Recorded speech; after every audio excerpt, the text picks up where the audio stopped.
حالات بدلنے کا وعدہ انشاءاللہ پاکستان کو اگلے 10 سالوں میں ہم ایشین ٹائیگر بنا سکتے ہیں. غریبوں کی حالت بہتر کرنے کا عزم رشوت اور کرپشن کا خاتمہ میرٹ پر ہوگا ہر کام انصاف پر مبنی معاشرے کا قیام یہ ہے ہم سب کا خواب یقیناً بنے گا نیا پاکستان. یہ ہے ٹائم اصل پاکستانی بننے کا، یہ ہے ٹائم نیا پاکستان بنانے کا.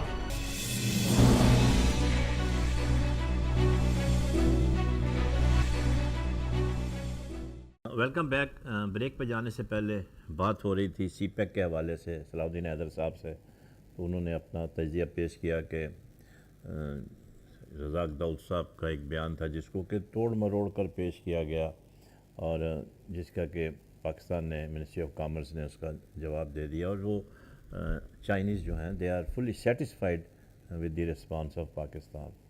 مطلب ہم نہیں چاہتے کہ ہماری کوئی ایسی ذرا سی بات سے we should be very careful while making comments on such technical issues, کیونکہ یہ چھوٹی چھوٹی باتیں جو ہیں یہ مطلب یہ تعلقات میں رکھنا ڈال سکتی ہیں، اور ایسا موقع نہیں آنا چاہیے کیونکہ ہمارے چائنا کے تو بالکل بھائیوں جیسے تعلقات ہیں، اور اسی لیے ہم ان کے بارے میں اگر کسی کے بھی تحفظات ہیں تو وہ ان کو ہر حالت میں دور ہونا چاہیے.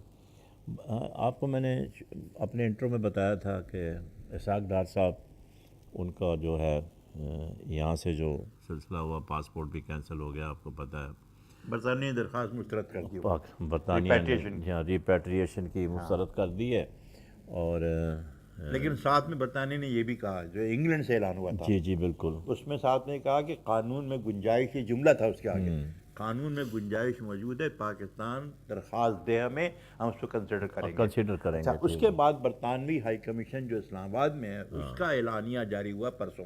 اور یہ تو دیکھیں برٹش سٹیزن نہیں، الطاف صاحب تو برٹش سٹیزن تھے، اس لیے ان کا تو کیس ڈیفرنٹ تھا. ٹریول ڈاکومنٹ بنانے ان کو. جی ہاں بالکل. لیکن یہ کہ برطانوی ہائی کمیشن نے مزید اس کی ایکسپلیشن دی، ان کا کہ جی پاکستانی برطانوی ہائی کمیشن والا بھی ڈرامہ ہو گیا، آپ نے دیکھا اسٹیج پہ کیا وہ ان کا. نہیں وہ تو ہمارا ہائی کمیشن تھا، نہیں یہاں اسلام آباد یہاں کی بات کر رہے ہیں. میں نے کہا وہاں کی شاید اسٹیٹمنٹ دیا. وہ بھی عجیب صورت حال ہوئی ہے. وہ عجیب سی بات ہے کہ وہ خود کمپیئرنگ کر رہے ہیں اور سوال الٹے پلٹے. ان کو تو بلا لیا گیا واپس، وہ ٹرانسفر ہو چکے ہیں، اب تو ہو چکے ہوں گے شاید. گورنمنٹ ناراض تھی کہ آپ کا یہ کام نہیں ہے، آپ کے شاید نشان نہیں ہے. ہاں بالکل صحیح ہے، آپ بیٹھے میں برطانوی ہائی کمیشن اسلام آباد کی بات کر رہا ہوں، انہوں نے وزارتی جی ہاں بالکل دیا، مزید ایکسپلینیشن دیا کہ صاحب پاکستان درخواست دے، ہم کنسیڈر کریں گے. ٹھیک ہے بالکل دیکھیں گے اس کو. یہ قانون میں گنجائش موجود ہے. لیکن ویسے اپنا صلاح الدین صاحب میں ایک دیکھ رہا ہوں کہ پاکستان کے اندر اوور 70 ایئرس کچھ پولیٹیکل کیسز ہوتے ہیں، کچھ صحیح بھی ہوتے ہیں، کچھ غلط بھی ہوتے ہیں، کچھ وینڈیٹا بھی ہوتا ہے. کیا ایسا کوئی سلسلہ ہو سکتا ہے؟ ایسے میرا ایک تھاٹ ہے کہ یہ جتنے بھی سیاسی کیسز ہیں جس کے اوپر بھی ہے، قطع نظر اس کے کہ اس کا کس پارٹی سے تعلق ہے، ایک دفعہ ان سب کو معاف کر دیا جائے اور let us start with a clean slate. یہ کوئی پاسبلٹی ہو سکتی ہے ایسی؟ جی میں آپ سے متفق نہیں ہوں. اس کی وجہ یہ ہے کہ اصولوں پہ دیکھیے، غلطی پہ تو معافی ہو سکتی ہے، جرم پہ معافی نہیں ہو سکتی. یہ بہت پرانا اصول ہے. تو جرم کی سزا بھی تو نہیں ملتی، 15 سال 20 سال ہو جاتے ہیں. ایسی مطلب قانون کا کیا فائدہ؟ چیف جسٹس کا رونا یہ ہے کہ 20 سال کیوں کیس لڑے جاتے ہیں. ان کو تو رونا نہیں چاہیے جناب. وکلا تنظیم سے بھی میں آپ کے توسط سے ٹیلیویژن کے توسط سے اپیل کروں گا کہ آپ خام خواہ کی جرمن موشن نہ لیں تاریخ بڑھانے کی، گھر سے تیاری کر کے آئے. اور اس میں ماجدہ رضوی سندھ ہائی کورٹ کی جج تھیں، انہوں نے ایک دفعہ میرا کیس لڑا، میں بڑھنا بتا میری ٹرن نہیں آئی تھی میرے کیس کی. کچھ وکلا آیا، انہوں نے کچھ چیزیں ڈیٹ دیجیے اسے. کیوں گھر سے پڑھ کے کیوں نہیں آئے بھائی؟ آج آپ کی ڈیٹ ہے، آپ کو تیاری کر کے آیا تھا. ہم تو صبح 7 بجے پڑھ کے آتے تھے گھر سے جب میں وکیل تھی. یہ دیکھیے وکلا کا کام ہے کہ وہ بینچ کو سپورٹ کریں، اور بینچ کا کام بھی ہے کہ روزانہ بنیاد پہ، یہ برطانیہ میں روایت ہے کہ آپ جب کیس فائل کرتے ہیں تو آپ کا کیس فائل ایک دفعہ شروع ہو گیا تو روزانہ کی بنیاد پہ 3-4 دن میں ختم کر دیتے ہیں. بالکل ہونا چاہیے، یہی ہونا چاہیے. اور آپ بھی دیکھیں ابھی GIT بنی ہوئی ہے،